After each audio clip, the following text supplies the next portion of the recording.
Olá, hoje é dia 27 de novembro de 2015 e você está ouvindo a 70ª edição do Ainda Sem Nome, o seu podcast predileto sobre comunicação digital. Daqui de Belo Horizonte eu sou o Caio César. E daqui de São Paulo eu sou o Felipe Men. Beleza, Caio?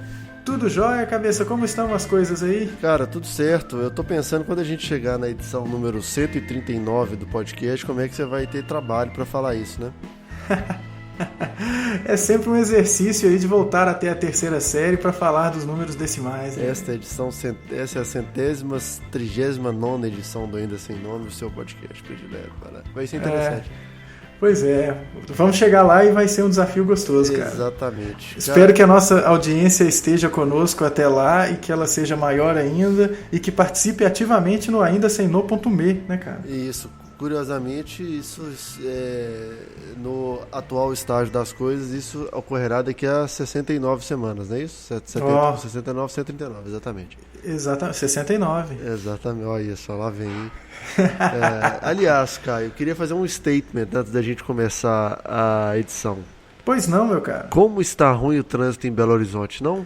Eu acho que nós estamos cada dia mais próximo do grande gridlock de Belo Horizonte. Eu tava percebendo isso ontem também, cara. Eu percebi isso na sexta-feira, eu saindo da rede, quando a gente acabou de gravar o Ainda Sem Nome, eu tive que sair lá da Savassi até a Serra, onde eu estava hospedado. E, enfim, chovendo, aquele negócio todo, parará, falei, bom, vou pegar um ônibus. Fiquei naquele ponto ali da Getúlio Vargas, para quem é de Belo Horizonte, para quem não é de Belo Horizonte, perdão. Fiquei naquele ponto ali da Getúlio Vargas com a contorno, perto de um hotel. Sim. Antes da Praça Savassi, enfim. Cara, fiquei 40 minutos. Pois é. E aí você fica naquele esquema, o trânsito todo parado, o ônibus não passava, e aí você fica num dilema, né? Porque sem guarda-chuva, ou eu andava e ficava molhado, ou eu ficava parado esperando o ônibus.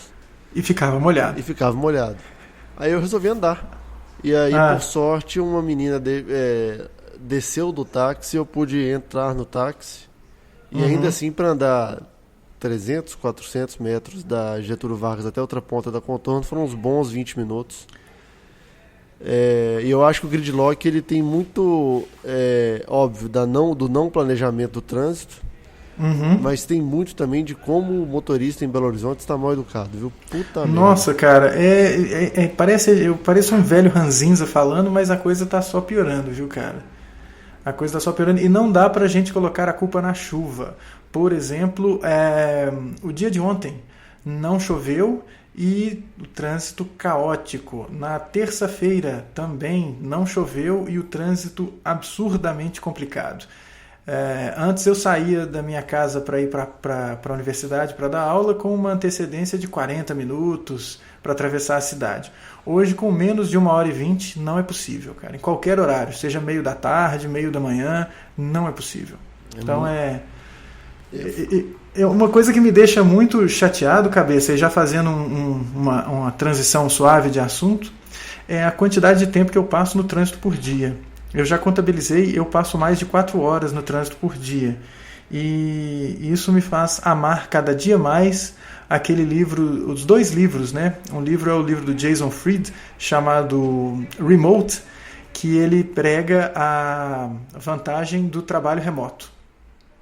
E um outro livro é o do Scott Belkin, que é o Ano Sem Calças, The Year Without Pants, que ele conta a história dele trabalhando na Automatic do Matt Mullenweg, e também trabalho à distância. E, cara, é o meu sonho de consumo eu poder trabalhar à distância ou trabalhar num lugar que eu não precise usar um carro. Enfim. Eu ganhei o remote de Natal no ano passado. Aliás, kudos para Lucas Rocha por ter me dado esse excelente presente de Natal. E eu fiquei o primeiro, talvez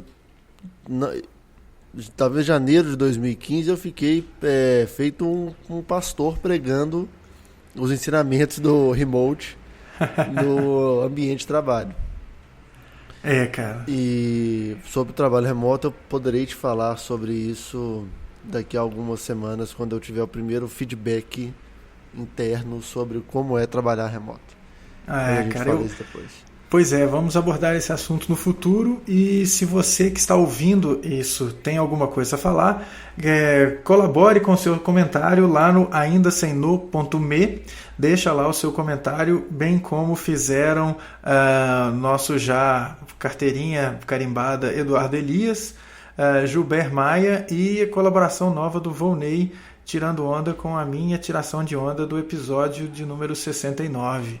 Então, se você não sabe qual foi a tiração de onda, assista ou ouça o episódio 69, que foi uma gravação em vídeo, e comente. E você pode ver todas os outros episódios também no site, assinando o nosso feed no iTunes. Isso. E se você fizer essa assinatura, que nos deixará muito feliz, você também deixa sua avaliação e seu comentário para que outras pessoas conheçam e outras pessoas façam as suas avaliações e comentários a respeito do Ainda Sem Nome. É isso aí, cabeça. Vamos pular já para os nossos assuntos de hoje, cara? Vamos pular para os nossos assuntos de hoje, Caio.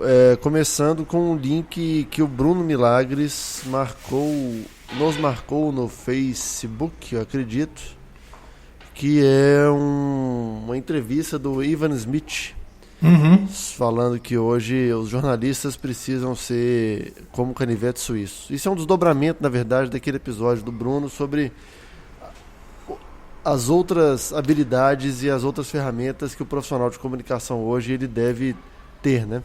Isso aí, cara.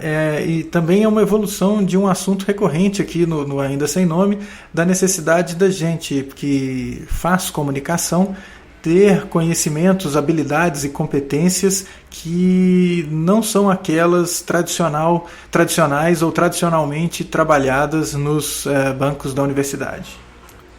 Ele fala, tem uma aspa muito interessante, aspas, né, velho? Muito interessante. Que ele fala, se você não gosta da escada que você está, você tem que construir uma nova escada.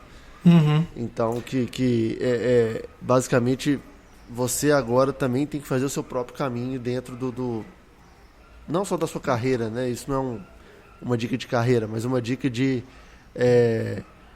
como você pode performar melhor na sua profissão, eu acho. O mais legal é que, diferentemente de outras profissões ou outras carreiras, na comunicação você tem as ferramentas a seu alcance agora com muita facilidade na internet. Então é diferente do ofício de um contador, do ofício de um médico, de um engenheiro, que a internet facilita de alguma forma, mas não se transforma necessariamente no centro das suas operações. E isso, para a gente que trabalha comunicação, é muito importante. Para quem estuda publicidade, como eu, é mandatório. Mas para quem também trabalha outras vertentes da comunicação, o jornalismo, as relações públicas, nossa, eu imagino que um estudante de relações públicas, ele deveria estar aprendendo tanto sobre a sua profissão, o seu ofício, agora com esse caso da Samarco, mais do que ele aprenderia, em 2 anos de universidade. Né? O caso da Samarco, ele é uma oportunidade de aprendizado, acho que para todo mundo, né, Caio? Assim, exato. Desde relações públicas até, igual a gente falou no episódio passado, de publicidade e compra de mídia, quando eles compram palavras-chave não tão legais assim, não tão óbvias. E não tão relacionadas ao seu negócio. Exatamente, né? No AdWords. E, obviamente, a chance que os jornalistas têm de produzir conteúdo e dar informação sem necessariamente precisar de entrar em contato com a redação ou precisar de outros profissionais dentro da redação para fazer a sua história ser divulgada. Exatamente, e é justamente sobre essa coisa do canivete suíço, de você não precisar de outros profissionais, que o nosso amigo Evan Smith fala no link compartilhado pelo Bruno Milagres. Então eu acho que, além de ser uma recomendação bacana de uma nova publicação, né, o futureof.news. Isso. Caio, tem uma coisa que eu queria propor uma discussão aqui, se a gente assim concordar. Aham. Em determinado momento dessa entrevista, tem uma pergunta falando se o Texas Tribune, né, que é a edição do Evan Smith, Aham. ela é uma empresa de notícias ou uma empresa de tecnologia. Aham. E isso eu vejo muito... eu não sei se eu posso chamar de novo jornalismo, mas eu vou chamar assim. Que os novos veículos, eles começam a se questionar ou serem questionados sobre, afinal de contas, vocês fazem tecnologia ou vocês fazem... se o produto é comunicação, sabe? Cara, essa sua proposta, ela é muito bacana, oportuna, relevante, porque ela se relaciona intimamente com um texto que é bem interessante para quem estuda comunicação, que é um texto do Nick Coudry. O Nick Coudry é um cara que vem da economia, e ele tem um texto, eu estou colocando o link nas nossas notas desse episódio. Ele tem um texto bem legal falando de comunicação, jornalismo e Big Data. E uma coisa que dá para ver a relação aí da sua fala acerca da colocação lá do Evan Smith e a sua proposta de discussão é o seguinte: o Nick Coudry, ele fala que uma das coisas que estamos vivenciando é a influência e a aproximação de o setor comercial e as redações. E as redações estão se alterando para ser muito mais produtoras de conteúdo baseado no Big Data. E isso, claro, na visão do Nick Coudry, tem uma consequência que não é das melhores para o cidadão.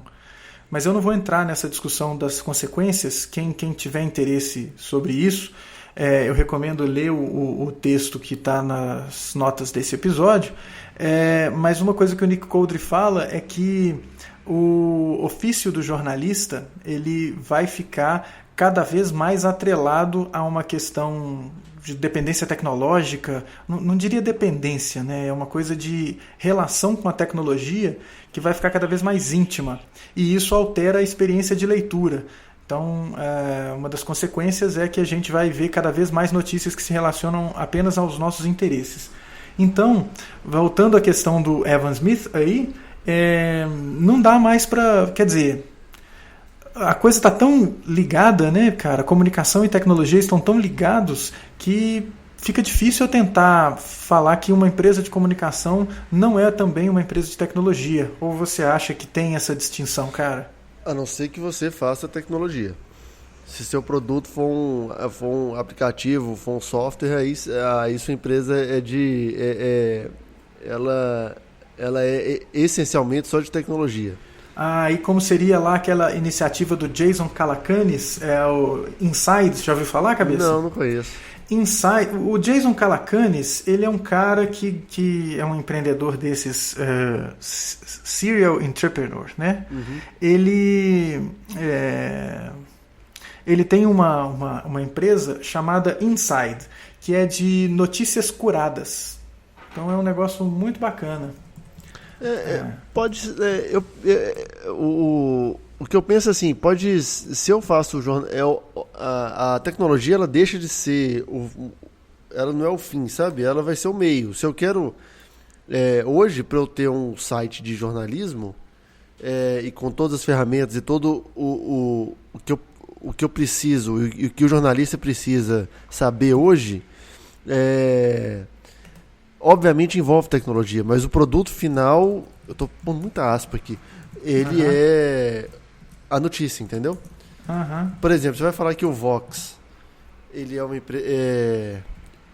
Para você fazer data journalism, você precisa de ter estatísticos, você precisa de ter cientistas, você precisa de ter caras de TI para produzir notícia.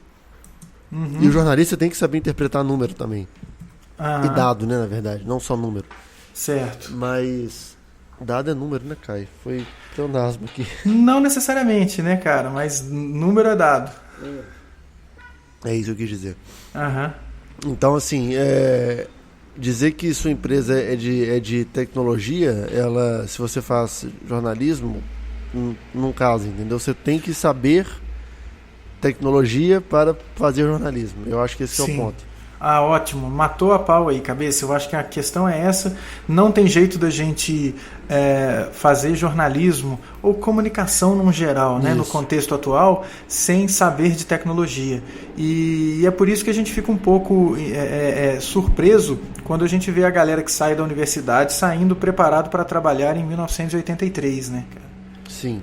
O cara só falta estar com o Walkman pendurado na cintura, porque ele vem todo prontinho para trabalhar na mídia de massa, no jornalismo impresso, e é justamente onde a gente está vendo mais demissões, a gente está vendo uma diminuição da força de trabalho e uma diminuição da relevância, né, cara? É isso. Mesmo que o cara saia para trabalhar do outro lado do balcão, eu não sei também se ele chega pronto para isso, sabe? Com os skills necessários para isso. Uhum. E tanto faz, por exemplo, se o cara vai trabalhar, no caso, pensando de uma maneira mais ampla em comunicação, se ele vai fazer isso como relações públicas, como publicitário, enfim. Uhum. A caixa de ferramentas mudou, entendeu? A caixa de ferramentas mudou e esse é justamente o mote para esse texto, mais um texto que você me aplica aí do Medium, né, cabeça? Quando eu leio um texto do Medium, cara, eu sempre penso que é aquele texto que uma pessoa pode ter escrito, claro, né, um texto, lógico, foi uma pessoa que escreveu, não sei que tenha sido uma máquina, mas é um texto escrito por uma pessoa que ela não teve coragem ou saco para criar um blog. Então ela postou um texto no Medium lá e que se exploda. O Medium, a gente ainda deve fazer um episódio dedicado ao Medium, porque a minha percepção, lendo coisas do Medium e acompanhando o Medium já há um tempo, o Medium é aquela plataforma para pessoas que acham que são too cool for blog. E que acham que esse tipo de publicação não precisa ter periodicidade, não precisa ter identidade nenhuma. Ou seja, eu acho o Medium uma ferramenta feita para Jacupeba. E aí os Jacupebas vão lá e escrevem um texto a cada 8 meses, e a cada vez que publicam um texto, publicam com um usuário diferente, um jeito diferente. Enfim, eu não vejo... Sei lá, cara. Mas enfim, o texto que você colocou do Medium aqui, como é que é o nome do autor aqui? É difícil achar esse vídeo, né? Não, mas o Medium é ótimo, cara. Que isso, o Caio tá sendo muito chato Martin e implicante. O problema é que você começa a entrar você fala mal do Medium, já entra no assunto que eu não consigo nem defender o Medium.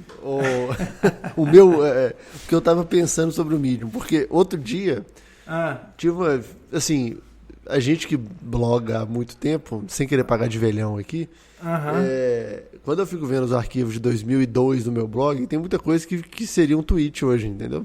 Sim, não, normal, cara. 140 normal. caracteres, eu dividiria em 2 tweets, um postzinho de Facebook, que seja. Aí eu pensei assim, outro dia eu tava acompanhando minha mãe no exame, eu falei, bicho, tem uma história muito engraçada aqui nesse meio do caminho. Aí eu pensei, ok, isso dá um post no blog, um casinho. Eu falei, posso pôr isso no Medium? Porque, só pra testar a audiência, vamos ver o que dá de audiência. Aí eu fiquei na dúvida assim, será que agora o Medium é muito cool pra eu pôr casinhos cotidianos, sabe? E eu fiquei nessa dúvida. Essa é a minha dúvida do Medium. Tipo, beleza, pode ser um casinho, assim, uma coisinha, assim, um casinho bestinho, ou tem que ser um texto importante, relevante, parará, porque o Medium é too hip for blog, sabe?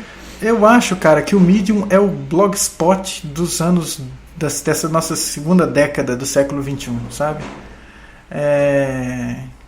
Eu acho isso, cara.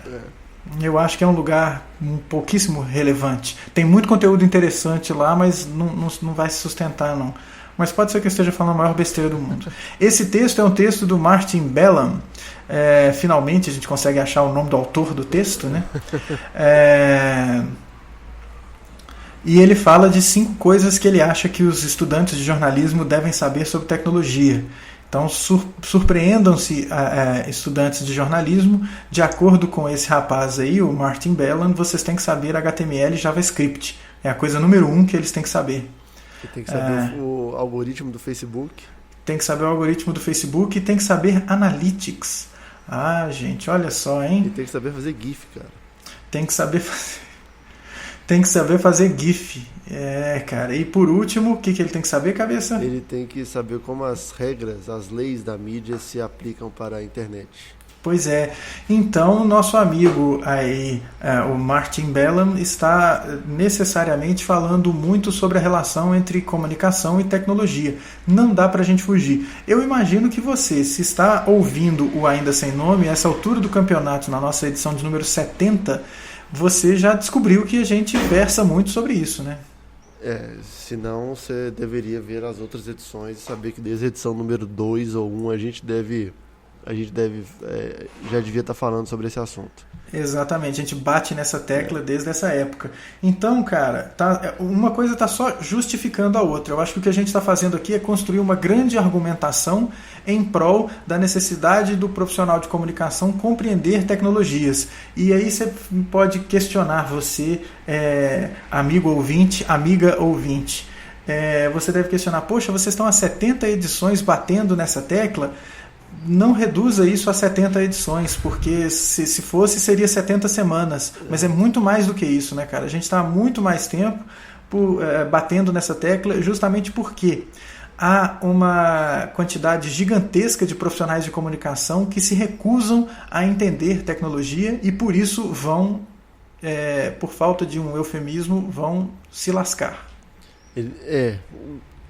Por falta de eufemismo, foi uma frase forte essa, hein, cara? Fiquei até meio tipo, uau. Mas, sim, basicamente sim.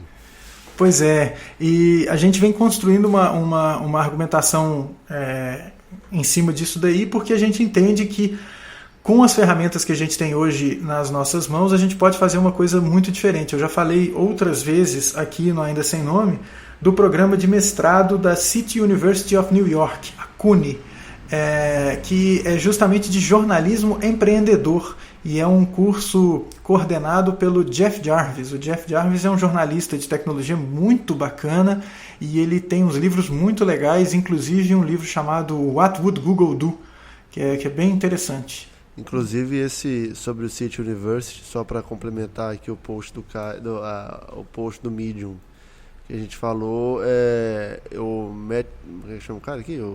Martin Bellam falou esse post sobre as 5 coisas que jornalistas têm que saber, veio de uma fala também no City University. Exatamente. E tem uma outra coisa, né? Isso se junta com, voltando ao Evan Smith, lá o link que o Bruno Milagres nos enviou, que é da necessidade do cara que faz jornalismo ser um pouco empreendedor.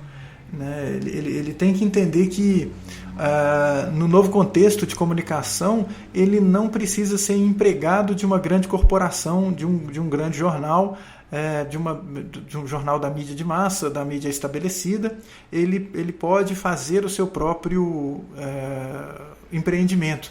E é isso que aquelas aspas que você ressaltou anteriormente, né? Se você não está satisfeito com a escada que você está, você deve construir uma nova escada.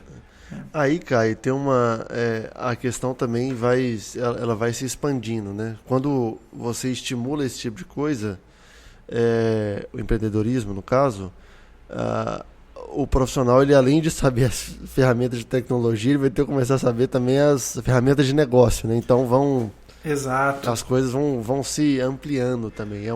É uma discussão que eu acho que numa edição futura a gente pode desdobrar, que é a questão seguinte, ok, agora eu sou o dono do meu jornal, sou dono da minha mídia, eu tenho o meu espaço. É difícil, eu sinto isso várias vezes, me incomoda muito assim. Como que você organiza um processo criativo, sabe? Da ideia da pauta para desenvolvimento dela, produção e divulgação dela.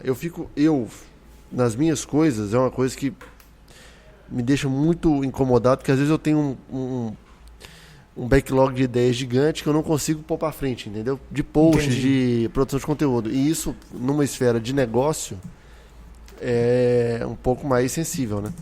Isso, cara. Eu recomendaria a você a leitura do Make Ideas Happen. Já viu esse livro, cara? Eu tava... Não, Não vi. Eu tava muito com os livros do Austin Kleon na cabeça, o Still Like an Artist e o Show Your Work. Que eles falam muito sobre organizar o processo criativo, né? Entender que você pode ter as ideias e ter as referências, e fala um pouco de colocar tudo no papel, mas é disso para virar outra coisa que aí eu acho que é um pouco mais difícil. Pois é, o Making Ideas Happen é um livro do cara que criou o Behance, como é que ele chama? Belsky. Agora eu não vou lembrar se é o que é, como é que é o primeiro nome dele, o último sobrenome é Belsky. É o cara que criou o Behance, aquela plataforma de portfólios e etc. Scott Belsky, valeu, cabeça. O Making Ideas Happen é um livro recomendado para pessoas que, como você, cara, tem essa coisa de um turbilhão de ideias, mas às vezes falta um pouco de organização e de metodologias para colocar essas ideias, em primeiro lugar, no papel e depois materializá-las. Né? Porque é uma coisa, enquanto você estava falando, eu estava lembrando de competências que são imprescindíveis para o profissional em qualquer época da existência da humanidade e que são pouquíssimo trabalhadas. Por exemplo, nos currículos, eu sou um defensor de que nos currículos das universidades a gente deveria ter sempre empreendedorismo e direito, cara. Eu acho que muita coisa acontece de errado porque a gente não conhece da nossa Constituição, por exemplo. Então não seria um curso completo de direito, seria aquele necessário para que a gente soubesse o que rege a vida que a gente leva.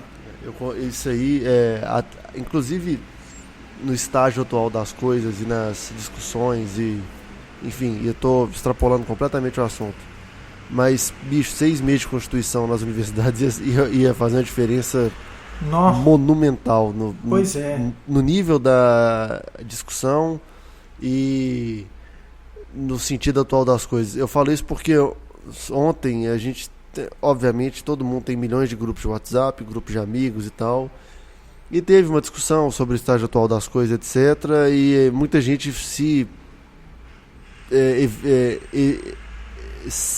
evita entrar na conversa porque acha política, por exemplo, muito chato. E a gente foi criado em cima disso, e a gente perde a chance de melhorar o debate e se envolver nas coisas e fazer tudo mudar porque a gente acha política muito chato.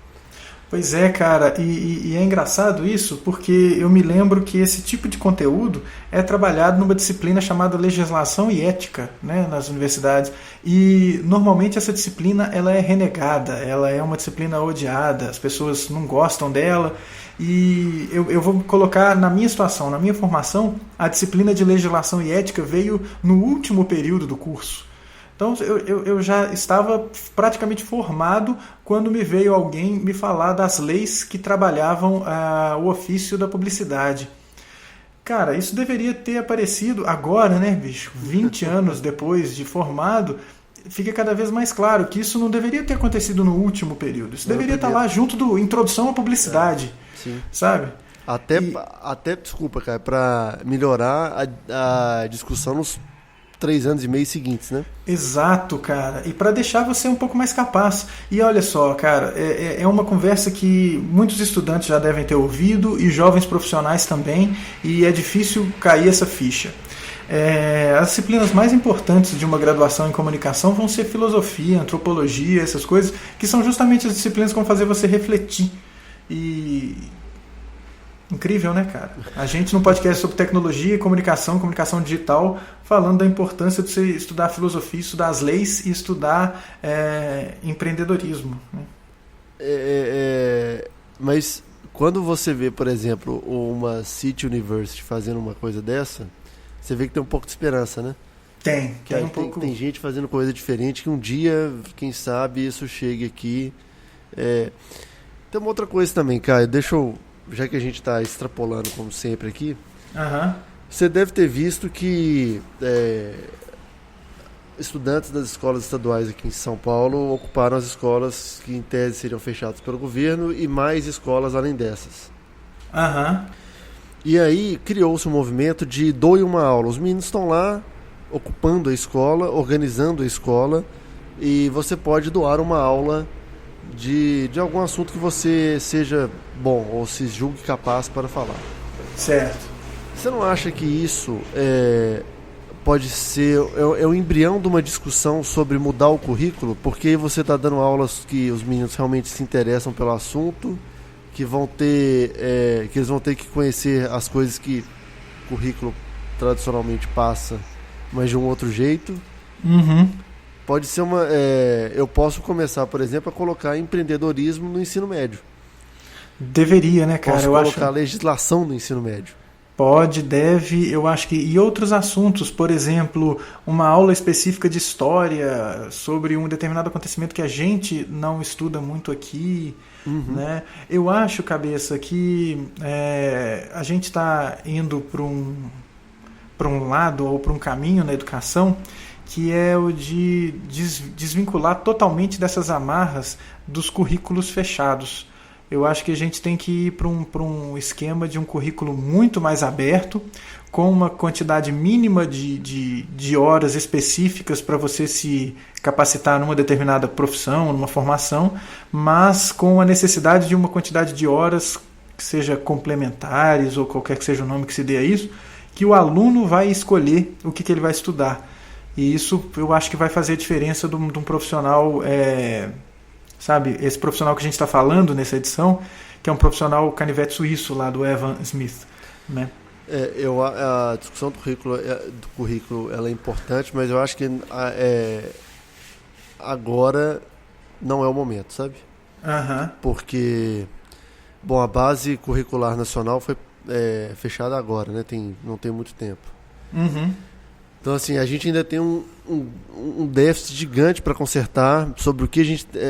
Óbvio, quando você faz a base, você está dizendo o que o aluno tem que estudar naquela idade ou naquela série, mas não você está falando o modo que ele tem que fazer isso. Exato. Então, é o conteúdo e não o jeito que esse conteúdo tem que vir. Isso eu acho ótimo, entendeu? Assim, o menino tem que saber sobre ótica em física na 8ª série, mas o jeito que você quer passar isso fica a seu critério.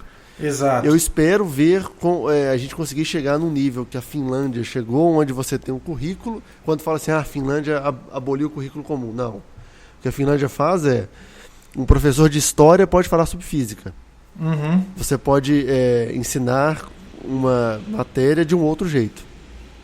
Isso eu acho super legal. Foi como eu aprendi química ou física depois que eu saí da escola, entendeu? Estudando as coisas que me interessam. Pois é, cara, e eu acho que é uma coisa que a gente bate muito a cabeça, é que a gente demora muito a sacar que as coisas que a gente busca, né, parafraseando Bilu, o conhecimento que a gente busca por nosso próprio interesse é aquela informação que é retida com muito mais força, é aquela informação que a gente fica mais capacitado a falar sobre ela. E a gente deveria incentivar de todas as formas que as pessoas, desde a mais tenra idade, que elas perseguissem esse tipo de conhecimento que as interessa, e não aquele que lhes é imposto. Sim. E isso é complicado num cenário em que a gente vê essas fábricas de fazedores de prova de Enem, né, cara? E depois essas fábricas de fazedores de provas do ENAD. Eu acho de uma pequeneza tão grande quando uma instituição de ensino superior fica se gabando do desempenho dos seus alunos no ENAD. Poxa, cara... Mas isso não é muito diferente de quando eu estava fazendo o ensino médio, quando falava assim, esta instituição passou 459 pessoas na federal, sendo 36 número 1 e blá, blá, blá, blá, blá. Pois é a mesma coisa, cara. É a mesma coisa e é o negócio do Enem. Mostra que a pessoa, mostra que a escola, aquela determinada instituição, ela é boa em passar no vestibular. E o vestibular há muito tempo, e aí é uma coisa que eu acho que o Enem é bom nisso. Quando eu fiz vestibular, eu fiz o primeiro ano do Enem. Então nem contou como nada. Eu devia ser grupo controle do Enem. Na verdade, o vestibular, na minha época, e certamente na sua época, cara, nunca mediu o quão inteligente ou o quanto que aquele aluno aprendeu. De forma alguma. Ele só mediu o quanto ele é bom para passar no vestibular. O quanto ele é bom em fazer uma prova daquele tamanho, naquele tempo, com aquela quantidade de matéria. Isso. E aí, enfim, isso muda tudo, né, bicho? Você, tentando até voltar pro que a gente está falando, assim, não muda só... não é que o cara ele vai ter que ser bom em fazer matérias jornalísticas ou fazer uma campanha de marketing. Ele vai ter que ser bom em várias outras coisas, que não só seguindo aqueles passinhos certinhos todo dia. Pois é. Cara, assunto bacana, hein, bicho? Vamos lá, fomos longe e voltamos, né? Enfim, se você está gostando dessa edição, e se você tem alguma coisa a dizer sobre o que nós estamos falando, dá uma entradinha lá no aindasemno.me e deixe os seus comentários, sacou? E eu acho que para fechar essa discussão, cabeça, de diferentes competências e etc., e do futuro do jornalismo e da comunicação, eu gostaria de aplicar a nossa audiência num episódio de um podcast que eu gosto muito, chamado On The Media. E o On The Media, ele tem uma abordagem bem legal sobre o jornalismo nos Estados Unidos, eu gosto bastante, e tem um episódio que eles fazem uma cruzadinha com o Alec Baldwin, que o Alec Baldwin, para quem não sabe, ele tem um podcast. E aí eles gravaram um episódio cruzado. Então foi um episódio para o podcast do Alec Baldwin e um episódio para o On The Media, em que o Alec Baldwin e o Bob Garfield, que é o cara do On The Media, o On The Media é o Bob Garfield e uma outra moça lá, a Gladstone, mas esse foi o Bob Garfield apenas, conversaram com alunos de uma universidade e versaram sobre o futuro do jornalismo. E é uma edição muito bacana, as reflexões do Alec Baldwin são muito interessantes. A gente descobre, né, cabeça, que esses camaradas que ficam na televisão fazendo papéis engraçadinhos, eles têm uma carga de conteúdo fantástica, né, cara? Eles têm uma carga de conteúdo... Cara, até é o que eu costumo dizer, né? Até para fazer comédia você tem que ser inteligente. Exatamente. Né? Exatamente. O Alec Baldwin é um exemplo, e o nosso querido Terry Crews.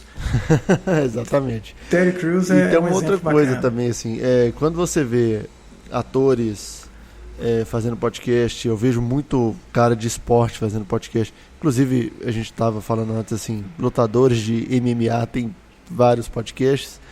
Como você vê que a cultura do talk radio é forte nos Estados Unidos, né? Pois é, e eu imagino que isso deveria ser um pouco mais presente aqui, né? Eu acho que a própria ideia da gente fazer o Ainda Sem Nome é uma maneira da gente demonstrar que isso deveria ser mais presente na nossa realidade aqui no nosso querido Brasil varonil. E a gente tinha falado isso já, assim, a Rádio Itatiaia faz isso muito bem, né? Faz isso em grande quantidade. Ok. Ou fazia muito bem, então, cara. Mas, enfim. É complicado, cabeça, quando a cada 10 minutos você tem 8 minutos de propaganda da farmácia homeopática. Ah, sim. Quando você vai todo estudante de jornalismo foi na rádio de Belo Horizonte, foi na Rádio Itatiaia em algum momento. E viu que lá na mesa, lá nos estúdios, tem um caderninho com todos os merchans, entendeu? Então você pega lá e fala Lâmpadas, FLC, parará. Ainda Sem Nome, melhor podcast de comunicação digital, está disponível para você no iTunes. Eu não tenho nada contra esses testemunhais e essas entradas, cara. Eu só acho que é meio exacerbado. E como todo veículo da grande mídia, ou da mídia tradicional, ou da mídia de massa, no nosso querido Brasil, é extremamente tendencioso e pautado por interesses outros que não a informação.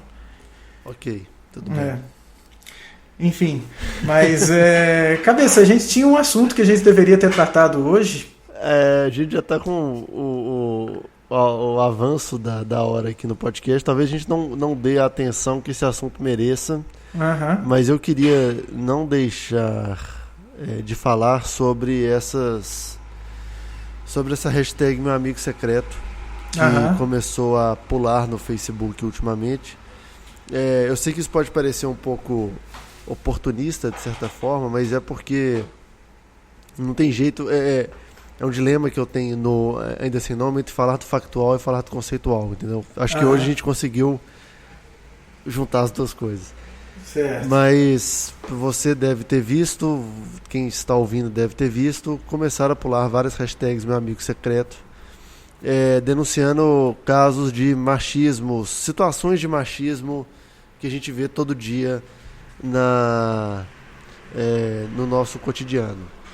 E principalmente, na verdade, 100% dos casos escritos por mulheres que são vítimas disso, né? O tempo todo, né? O tempo todo. E eu fiquei incomodado assim, com alguns casos. Eu, felizmente, não me vi em todos eles. Eu vi, talvez, em pouquíssimos deles. E talvez um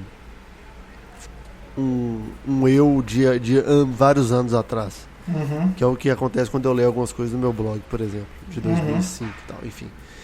Mas eu vi muitos caras fazendo pouco caso, fazendo zoeira, e isso pra mim mostra que a hashtag funcionou, entendeu? E que ela é necessária, né? Que ela é necessária. Ela não devia ser necessária, cara. É isso que eu fico mais puto, sabe? Quando eu fico vendo, assim, discussão sobre igualdade de salário entre homens e mulheres, eu falei, bicho, a gente tá em 2015, velho. Não é possível que... Isso tem que ser discutido, a gente né? tem que discutir isso até hoje, sacou? Ou algumas hashtags, alguns casos que a gente viu, que eu li e que eu falo, velho, sério que tem cara que é assim mesmo? Mas é sério, cara. É sério. Tem, e eles estão mais próximos do que a gente imagina. E às vezes a gente está até se comportando assim de vez em quando e não percebe.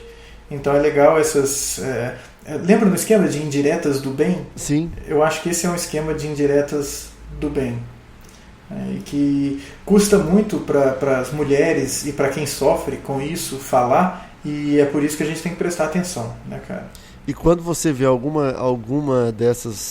desses casos que minimamente te incomoda, assim, você fala, bicho, eu já me comportei assim em algum momento, é bom para você se repensar, entendeu? Eu sei de um caso de uma pessoa que estava passando por um processo seletivo e em um determinado momento no processo seletivo todos os candidatos estavam num auditório ou numa sala de reuniões, sei lá, e foi mostrada a equipe do setor para o qual o selecionado iria. E essa equipe era chefiada por uma mulher. E um dos candidatos falou, que legal, eu não me importo em ser subordinado a uma mulher. Cara, quando eu escutei isso daí, bicho, eu falei, caramba, velho, o cara teve a coragem de falar isso. A pessoa não tem o menor... Quando eu falo que existem esses caras, o cara não tem a menor noção do quão absurdo é aquilo que ele falou. Assim. E às vezes fazendo o outro lado, assim, às vezes o cara nem percebeu, sabe? Não, nem faz a menor ideia. Cara, enfim. É foda. É foda. Mas eu acho que do mesmo jeito que incomodou, eu acho que é importante pra discutir, entendeu? E tem que aparecer mesmo, porque não é possível, bicho. A gente precisa de uma sociedade mais igual em todos os aspectos. Isso aí, cabeça. Vamos tentar proporcionar isso de alguma forma, né? Isso mesmo. Vamos fazer a nossa parte. Isso mesmo. É isso aí. E você faça a sua parte com relação a esse humilde podcast. Entra lá no aindasemno.me e deixe o seu comentário. A gente aumentou um pouquinho de nada o número de comentários, mas eu gostaria de ver o número de comentários igual ao número de downloads. Poxa, você está escutando essa edição e não está comentando? Eu gostaria muito de saber o que você pensa sobre o que a gente falou aqui. O que você acha de ir lá no aindasemno.me e deixar os seus 2 centavos? Eu vou gostar. Você vai gostar, cabeça? Eu vou gostar muito e até para saber se a gente está falando besteira ou não, entendeu? É isso aí. E nem que seja para você deixar um abraço para o nosso amigo Pederneiras, cinegrafista.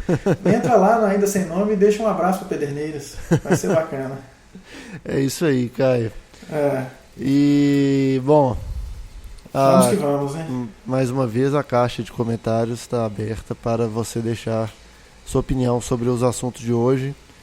Que, se fosse desenhar um mapa mental disso aqui hoje, foi dos mais malucos. Foi dos mais malucos. Mas eu gostei dessa edição, muito, cabeça. Gostei muito. E seguimos, né? Seguimos. Vamos que vamos, cara. Que o aí. fim de semana está apenas começando. O fim de semana está apenas começando. E é isso aí, Caio. Vamos encerrando por aqui nessa edição número 70 do Ainda Sem Nome. Aham. E nos vemos na semana que vem, talvez voltando ao nosso dia costumeiro de publicação, que é a quinta-feira. Exatamente.